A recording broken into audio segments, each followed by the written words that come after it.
in all of these fights against what appear to be these illegal mass firings and these efforts to unilaterally close down and turn off parts of the government, the materially most consequential one of all of them is one that was obtained because of one man whose name is Hampton Dellinger.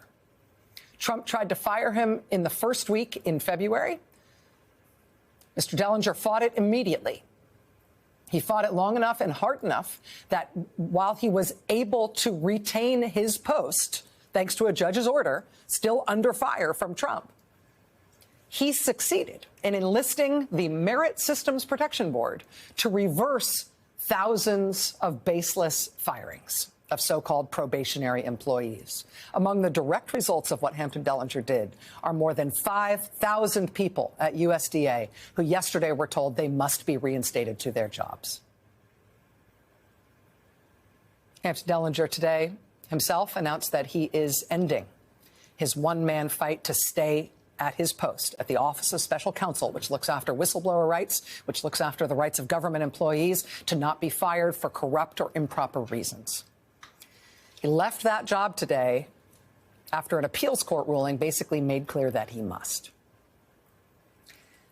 But take him as a case study here, because his one-man, one-month fight to not go quietly saved the jobs of thousands of people who were improperly fired by Trump.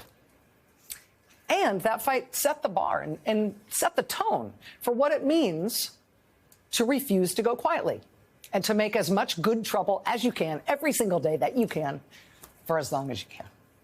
Joining us now for his first interview since ending this fight is Hampton Dellinger. He's now the former head of the Office of Special Counsel.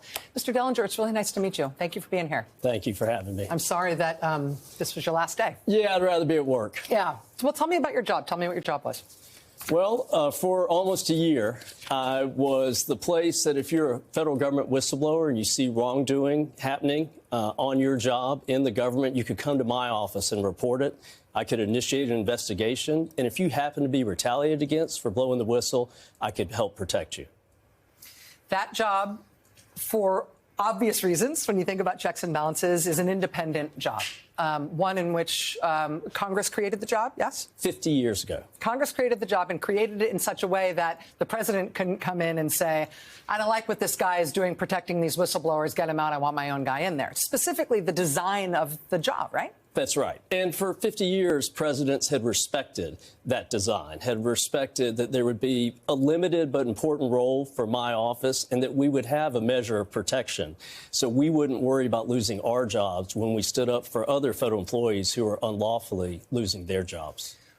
When the president, February 7th, told you that you were fired, had you been expecting it? Did you already have a plan in place for what you would do in that moment? Yes and no.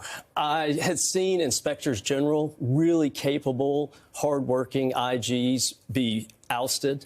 I knew that there was a general view that they didn't want independent watchdogs in the executive branch, but I also knew the history of my office and that it had been around for 50 years and courts had respected that independence for 50 years. So when I got the email saying, you're fired, thank you for your service, I didn't feel like they meant it. I also didn't feel like it merited a response. So I went back and forth. And, you know, I'm someone who believes in the presidency. I want to see every American president succeed. But I also knew that my firing violated a law that had been on the books. And I just couldn't walk away in the face of that.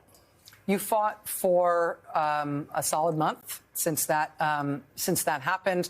One trip, your case took one trip to the Supreme Court already, back down to lower courts. You got an adverse appeals court ruling yesterday, which led to your decision to effectively stop your fight. Did you feel like you had no choice in terms of stopping it, that there might be additional harm done to the things that you care about and that you were trying to protect if you stuck with it and kept fighting?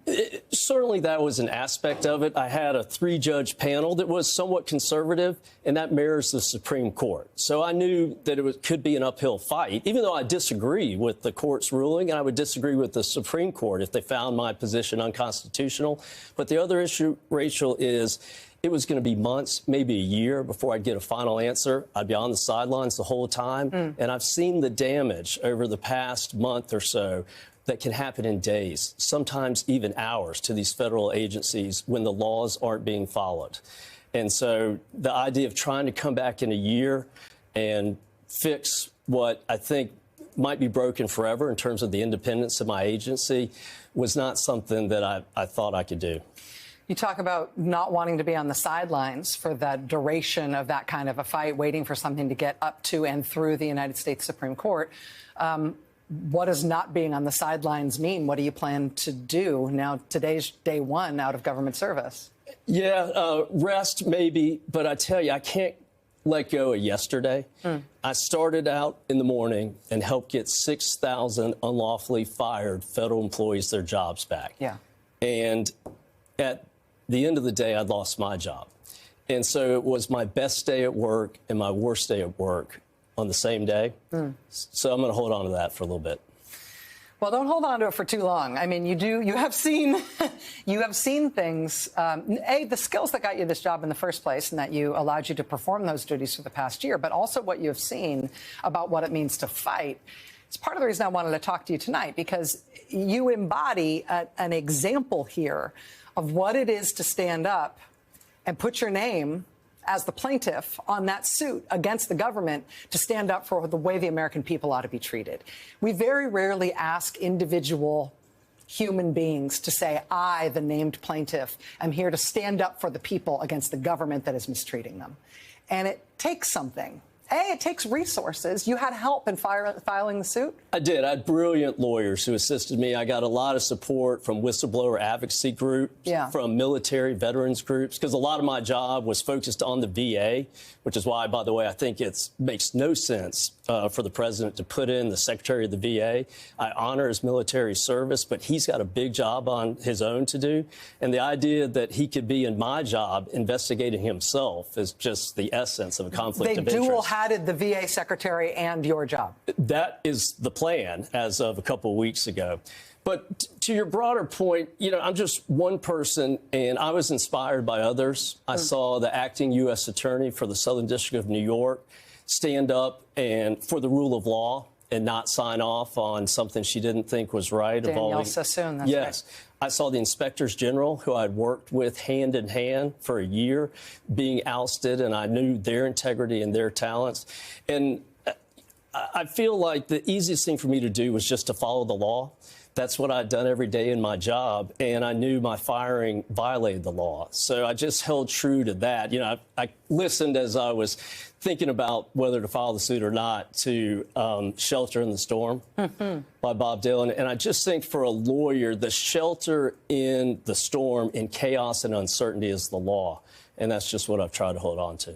I have been not thinking about it in that poetic a term, but I have been thinking about the peculiar and insidious evil of arbitrary action, right? And when you got those 5,000 plus employees at USDA their jobs back, part of the reason you got them their jobs back is because they were fired for arbitrary reasons. Right. And we've seen that everywhere, right? We've seen that from, you see CDC employees get fired one day, rehired the next day, fired the next day, rehired the next day. And it's arbitrary action. They're being told it's for performance. It's clearly not. And there's something that's just dumb about that, but there's also something, I think, really insidious, because when the government behaves arbitrarily like that, it's telling you there's no refuge for you in the law, and there's no refuge for you in order. We will act, there will be no law and order for you. We'll use the law against you whenever we can, but there's no refuge for you there. There's nothing that you can turn to ask for fairness. And the arbitrary and misspelled and dumb and instantly retracted and reinstated and untrackable and anonymous nature of what they're doing, I feel like it gives it some of its authoritarian sort of cadence and feel. Well, we only have a government because of laws. We have a president because of the Supreme Rule Book, the Constitution. Yeah. So everything is created and structured by a set of rules, a set of laws. And so that's what I think we have to hold on to. And many individuals are putting it front and center. Many individual judges are retaining the essence, I think, of what makes us America. But the other thing about federal employees I don't want to be lost, Rachel, is that 30% of them more than 600,000 are military veterans. Yes. They wore the uniform. They put their lives on the line for our country. They come back to federal service. They're nurses, they're TSA agents, they're FBI agents. And so the least we can do is treat them with respect and treat them lawfully. Let me ask you one last question here about the law, and it is about something that happened today. There was no cabinet meeting on the president's schedule today, but he nevertheless sort of announced after the fact that there had been a cabinet meeting, and there started to emerge some reporting about what happened. The president reportedly, or at least says now, that what he told his agency heads, his cabinet officials today, is that Elon Musk can no longer order firings, that the agencies must do it themselves, and Elon Musk is only there to advise. This obviously, it cuts against what Elon Musk has been doing. There was also a strange moment in the State of the Union where the president described Elon Musk as the head of Doge, and then immediately court filings were updated to reflect that because the government had sworn to federal courts that he wasn't the head of Doge. This overall idea of firing all the probationary employees, of Elon Musk's anonymous group coming in and ordering shutdowns of agencies and firings of whole categories of people, do you think it is running into a legal cul-de-sac? Are we getting to the point where the law is going to start to trip up these efforts in a more wholesale way? I think the law should. I think Congress should step up. You know, Congress has the power of the purse. Yeah. The president can reorganize government, but there are a set of rules that govern how that reorganization should take place. And all I was asking is that the rules be followed. And I think it's a simple truth, and I think it's one that courts will hold on to and vindicate, and I hope Congress does their part as well. Hampton Dellinger, as of today, the former head of the Office of Special Counsel, and somebody whose story is going to be told for a very long time because of what you did and because of its effects. I know you have some wounds to lick and you need probably some rest, but don't go too far. The country needs you. Thank you. Thank you. Good luck.